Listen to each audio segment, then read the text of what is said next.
Momen haru terjadi saat Maya Estianty mendapat sungkem dari putra sulungnya, Al-Ghazali. Dalam sebuah acara penuh hikmat, Al tiba-tiba berlutut di hadapan sang bunda, memohon restu dan doa.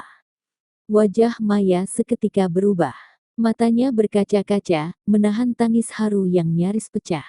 Ia memeluk Al dengan erat, seolah menyampaikan ribuan makna dalam satu pelukan.